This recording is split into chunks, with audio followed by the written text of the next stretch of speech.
we are going to look at the most revealing moments in South African Parliament's Ad Hoc Committee. This Ad Hoc Committee hearings was moved to a prison in Pretoria, Mampuru Prison, to be able to hear the testimony from a person who is accused of doing a lot of crime. One of the reasons that why he's in prison is because of the attempted murder of his ex-girlfriend and a lot of cases, including the disappearance of his best friend, Jerry Boshoko. But now, this is a man who is being accused of running networks inside the South African police services, who is linked to the one of the members, in fact, of the Big Five cartels, according to the head of a crime intelligence. He's linked to rogue units, political intimidations, hitmen, and cross-border operations. But when Julius Malema and the committee chair started asking really simple questions about his name, just a simple thing as his name, his family history, and his travel to Eswatini, Matlala's entire identity began to collapse. The entire identity of Matlala began to collapse. Dlaminis have got some roots in Swaziland. Yes. And you said to us your grandmother is from, is a Dlamini. Yes. Did they have a place in Swaziland, or was she originally from there? No, KZN. So you don't have any relation whatsoever with some people in Swaziland? No, I don't have. So when you travel to Swaziland now, what were you traveling for? What purpose? I was invited to the king's birthday. Oh, so you know the king? And the queen mother. Yes. But I was invited by the queen mother. Oh, so you know the queen mother? Yeah, but it was the birthday of the king. But I went there through the queen mother? Yes. You were a guest of a queen mother? Yes. This revelation is extraordinary. It's extraordinary because we're talking about a civilian with a criminal record casually claiming personal royal access to Eswatini. But Malema wasn't done. He confronted him about Eswatini identification number with Matlala's face on it. So I reported about this identification from Eswatini a while ago when I was talking about, this Vusi Cat Matlala and the link to the tender and also the corruption in the hospital, Tembisa Hospital. So this ID that he now denies this ID and he claimed this ID is a completely fabrication. It was fabricated to deny him bail. So this ID that has got your picture and the ID number that is similar to yours and all of that, what is the story there? I don't have an ID for Eswatini. So that thing was fabricated so that they can deny me bail. Yes, but in the judgment of the appeal or something, it looks like that judge didn't consider that as the grounds that must be used to deny you bail, because he says police did not produce the original ID. Yes, if I'm not wrong. Yes, on the judgment they said that I've traveled to Eswatini using that fraudulent ID, but which is, is impossible. You cannot pass a border with an ID. That thing is not a traveling document. So they said that. And another thing is when I came back, unfortunately, they didn't stamp my passport. So they said I've got access to get in and out of the country undetected. Because my wife's passport, my passport, and my protector's passport were not stamped. So as you've heard, his passport, his wife's passport, and his protector's passport were not stamped when they left or entered Eswatini.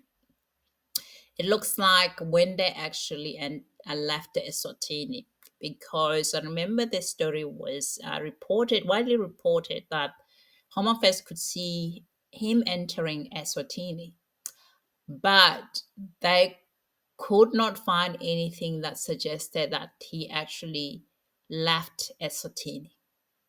He entered Eswatini using South African passport, but they could not see him exiting Eswatini with the same passport. So the judgment actually warns that he has access to cross the border undetected. So why would you want to release somebody who is dangerous as Vusi Cat Matlala into a community where he can actually be invited to by the Queen Mother of Eswatini? So the attempt first to deny this ID only strengthened that suspicion of irregular cross-border movement. The grandmother in Swaziland, is it paternal or maternal grandmother? I don't have a grandmother in Swaziland. I never said, maybe you didn't hear me nicely. I said KZN, not Swaziland. Didn't you say from KZN to Swaziland? No. You didn't hear me nicely. Okay, it's fine. Is it maternal or paternal? Maternal, yeah. It's maternal. It's where your mother comes from. Yes. So your mother is Dlamini. My mother's mother.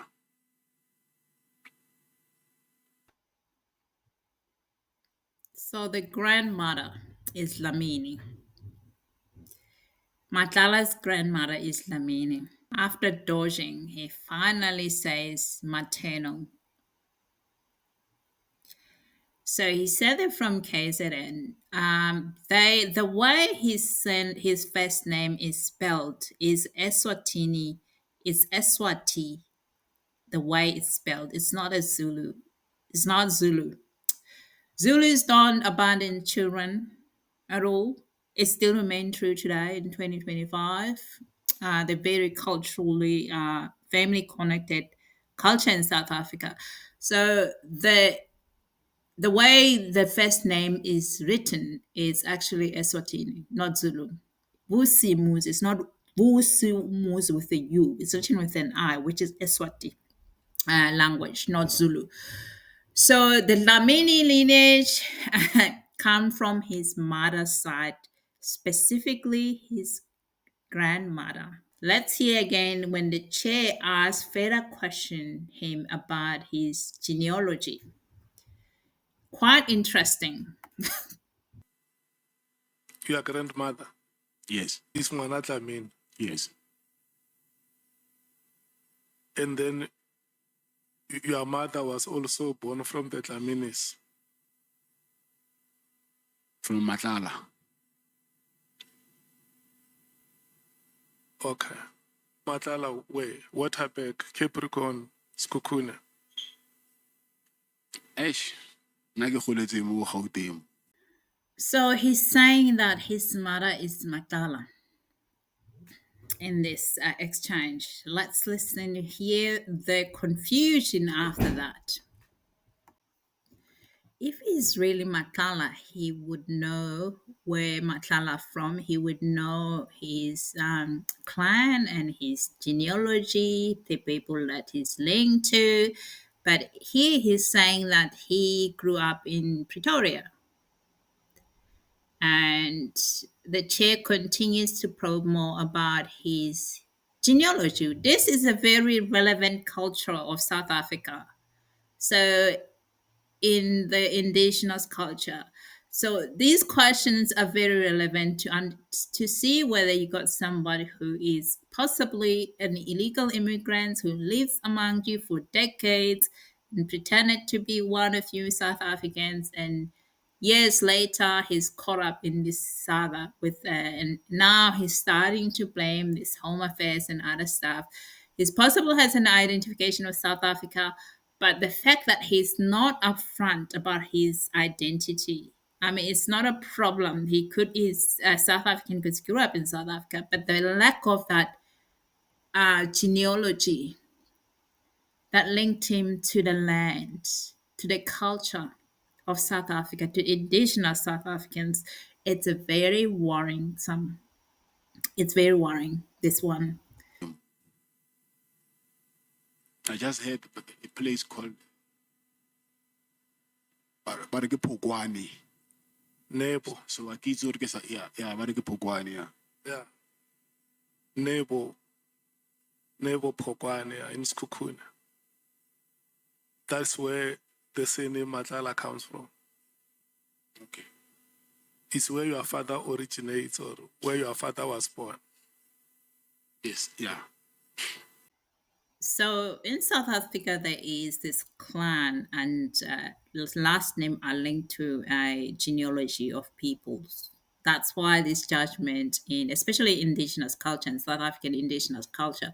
So the judgment about court about men having last name, women's last name, it's going to be problematic. But around that, surname in South Africa is not just last name for the sake of identifying a person.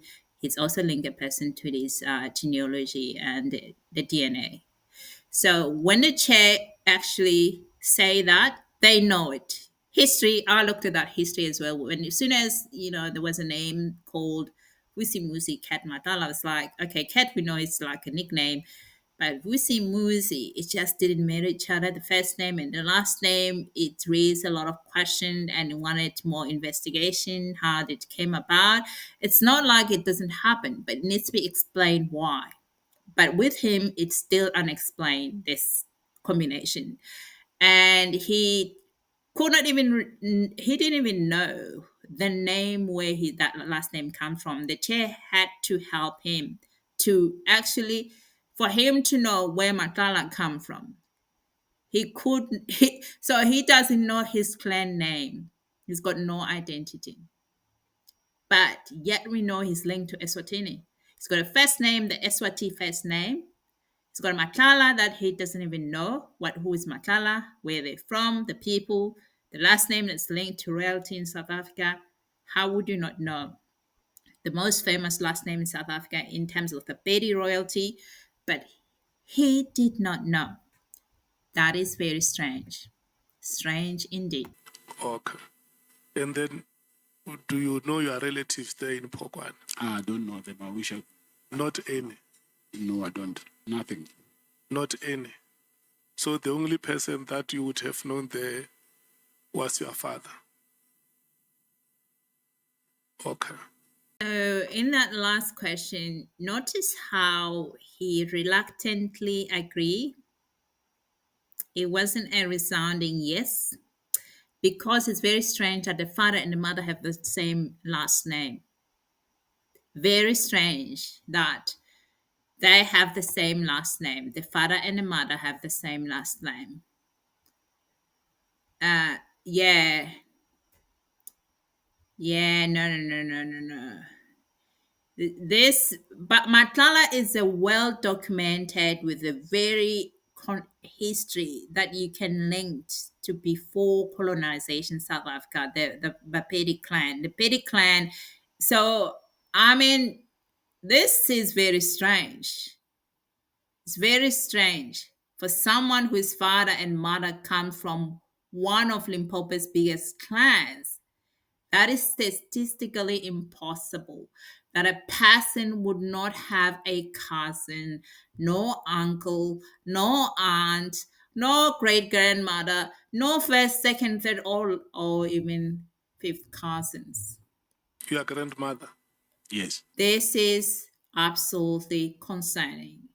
When you put all of this stuff together and the pattern emerges, we're seeing a pattern that emerges that Matlala has Eswatini style first name, which is Eswati, with Siswati, which is a Siswati, which is the name, the language.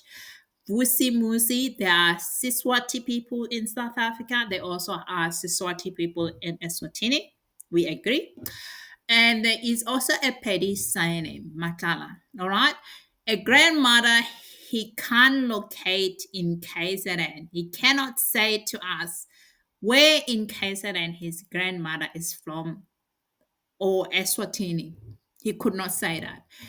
And then he had this royal invitation that he couldn't explain. an Eswatini ID with his face on it, an unstamped passport at the border, and an extended family that mysteriously doesn't exist. This is not trauma. This is not forgetfulness. This is identity forging, a deliberate constructions of gaps, myth, and half truths to prevent anyone from tracing his origin or verifying his past. So every time Malema or Chair pins him down, the story changes. Notice that every time when he pins them down in his testimony, the story changes. Swaziland becomes KZN. Dlamini becomes irrelevant. The Queen Mother becomes a casual acquaintances. Both parents are Matlala. That is very strange, improbable. Yet they are no relatives. And the Eswatini's ID is a fabricated identity, he claimed. Even though the country has the ID, has him as a person. So I don't believe anything that's coming out of the Swatini about this being a possible fraud or whatever, because that country is a rogue country. Let's face it, people. We are surrounded by rogue countries. So it doesn't surprise me that he has that ID and he was invited by the Queen Mother of Eswatini to attend the king's birthday. The person who's linked, who's a criminal record linked to murders of whistleblower Babita Jokaran. Nah. All the evidence points to a man who may not be who he says he is. Someone whose South African identity may have been adopted, borrowed, or constructed. Someone with deeper ties to Eswatini than he's willing to admit it. Someone who moves across border outside normal systems. Someone whose biography is strategically incomplete. This is not a side issue. If the states cannot verify the true identity of a man linked to police corruption, the Big Five cartels, VIP infiltration and procurement networks, and the tenders and the murders of whistleblowers in South Africa, then we are looking at the national security problem.